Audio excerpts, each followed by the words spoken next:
Mix করে আজকে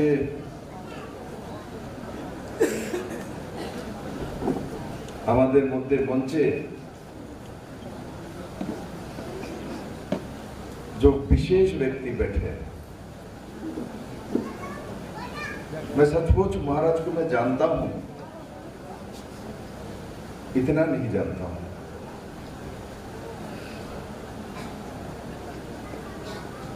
मेरा बाल्यकाल से महाराज के साथ परिचय नहीं है,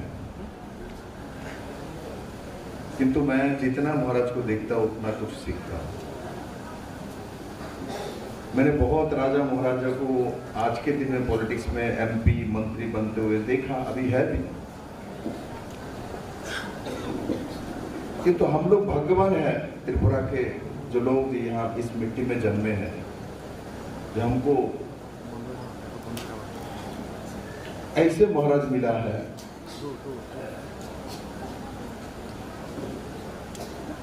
जिनके अंदर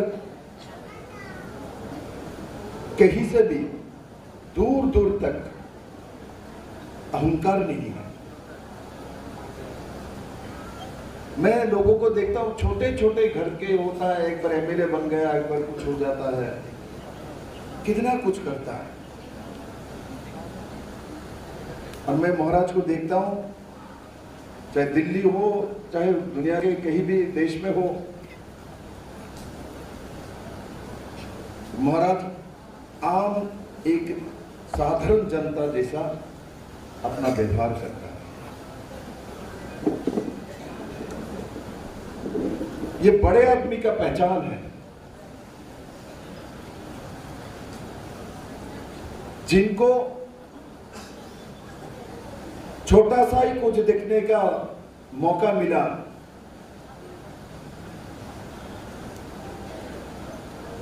वो इस तरीके से व्यवहार करता है। और मैं ईश्वर को धन्यवाद देना चाहता हूं। और मुझे मालूम नहीं था जो मैं लोकसभा इलेक्शन लड़ूंगा, महाराज को भी मालूम नहीं था।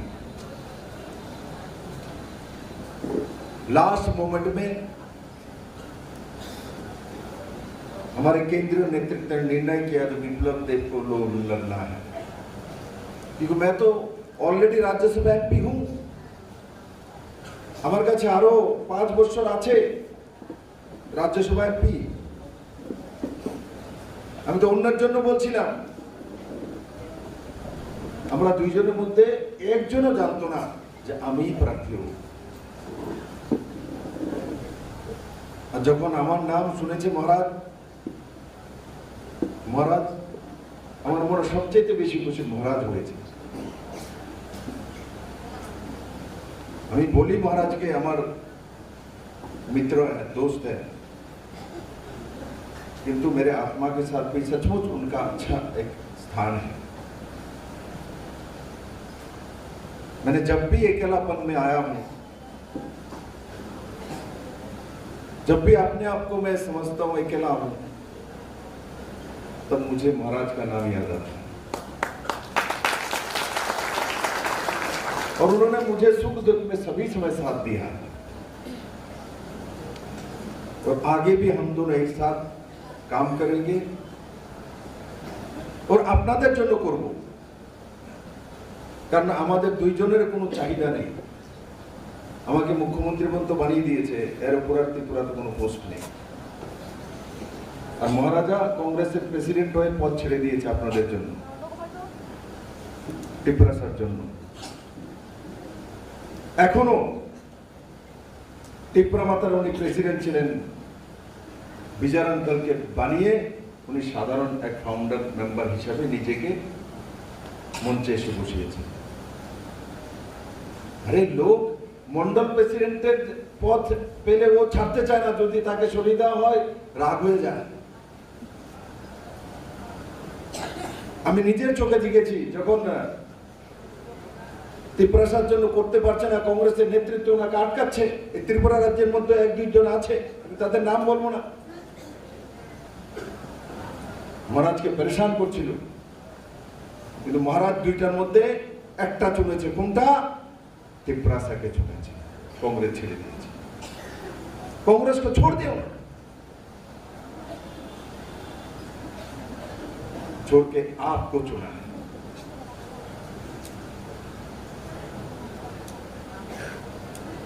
আমি তার জন্য মহারাজকে সম্মান আদর অনেক উঁচু দরজাতে রাখি।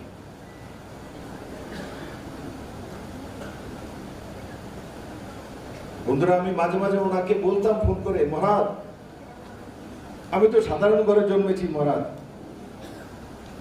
মানুষ আমাকে ভোট দিয়ে মুখ্যমন্ত্রী বানিয়েছে, পার্টি আমাকে पार्टी प्रेसिडेंट बने थे। महाराज आप तो जन्मजात महाराज, और आप महाराज बीरबल किशन माणिक्य के नाती हो, इससे बड़ा चीज क्या मिल सकता आपके जीवन में।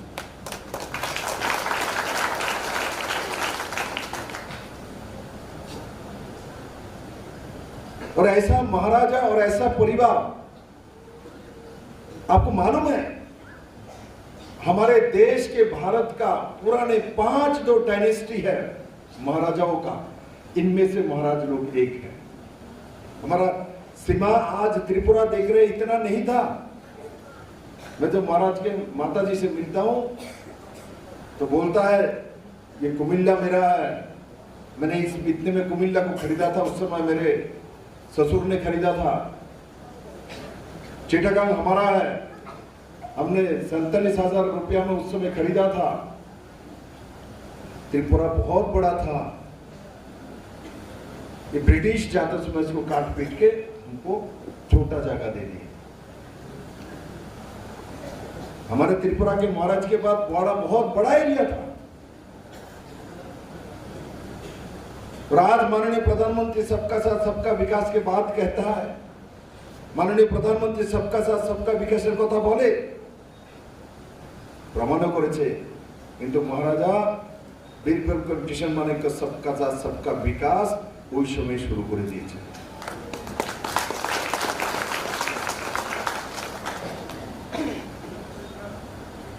এখানে যখন আমি বসেছি তখন মহারাজকে আমি বলছি, মহারাজ देखिए এখানে এই যে ফুলগুলো সামনে পড়ে আছে, এই ফুলগুলো বিজেপি আসার আগে ত্রিপুরাতে হতো না। এগুলো এখন ত্রিপুরা, এই ফুল এখানে হতো না, কলকাতা থেকে ফ্লাইটে আনতে হতো, মুম্বাই দিল্লি থেকে আনতে হতো। তাতে বোঝা যায় পরিবর্তন, যে ভারতীয় জনতা পার্টি সরকার আসার পর 2018-তে কমিউনিস্টের পতনের পর পরিবর্তন হয়েছে। পরিবর্তনের কারণে আজকে সিমনার মতো জায়গাতে এই যে ফুলগুলো এখানে পাওয়া যাচ্ছে, একবার মনে চোখ বন্ধ করে চিন্তা করুন, আগে কি সিমনাতে এই ফুলগুলো, এই বুকেগুলো পাওয়া যেত? আমি 2015-তে এসেছি, 16-তে আসতাম, সিমনাতে এই ফুল পাওয়া যেত না, সিমনাতে এই ফুল পৌঁছানো সম্ভব ছিল না। এতে প্রমাণিত হয় যে ত্রিপুরার মানুষের ভারতীয় জনতা পার্টি সরকার নরেন্দ্র মোদীর নেতৃত্বে আসার পর জীবন মান উন্নয়ন হয়েছে।